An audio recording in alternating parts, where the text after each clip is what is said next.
Hi friends, எல்லாருக்கும் வணக்கம். இன்றைக்கி நம்ம என்ன பார்க்க போகிறோன்னா கருவாட்டு குழம்பு தான் வைக்க போகிறோம். வாங்க வீடியோக்குள்ளே போகலாம். கருவாட்டு குழம்புக்கு தேவையான வெங்காயம், தக்காளி, பூண்டு, பச்சை மிளகாய், கருவேப்பிலையெல்லாம் நம்ம ரெடி பண்ணி வச்சுருக்குறோம். காய்கறியெல்லாம் ரெடி பண்ணி வச்சுக்கிறோம்.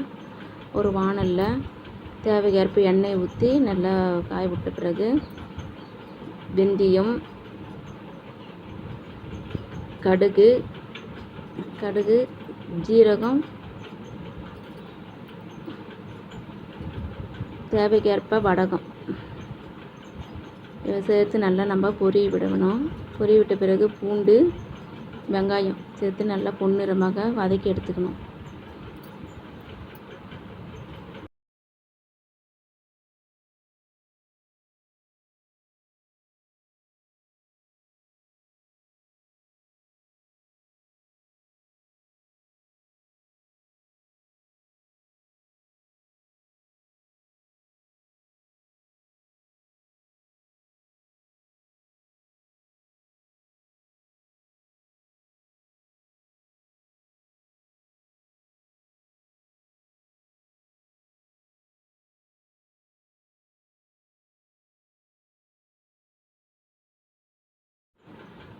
வெங்காயம் நல்லா வதங்கின பிறகு தக்காளி சேர்த்து வதக்கணும்.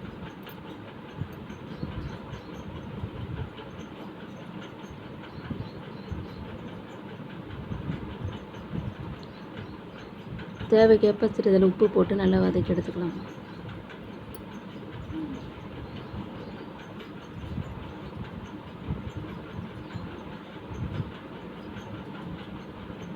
வெங்காயம், தக்காளி இவை அரைச்சி விழுதை நம்ம சேர்த்து அரைச்சி நல்லா கொஞ்சம் சுவை கூடுதலாக இருக்கும் கருவாட்டு குழம்பு. கத்திரிக்காய், முருங்கைக்காய், வாழைக்காய், உருளைக்கிழங்கு இவையெல்லாம் சேர்த்து நம்ம இந்த காயெல்லாம் போட்டு நல்லா வதக்கி எடுத்துக்கணும். நல்லா வதங்கின பிறகு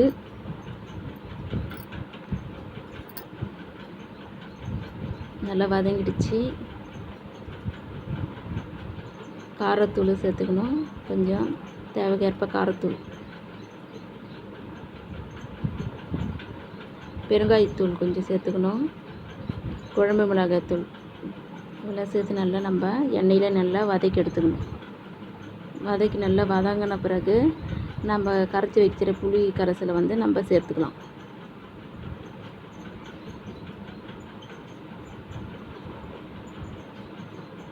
புளி கரைச்சலை சேர்த்தாச்சு. நல்லா நல்லா கலந்து விட்டு நல்லா குழம்பு நல்லா கொதிக்க விடணும். நல்லா கொதி வந்த பிறகு நம்ம அதில் கருவாட்டை சேர்த்து நல்லா கொதி இறக்கலாம். கருவாட்டு குழம்பு நமக்கு ரெடி ஆகிடும்.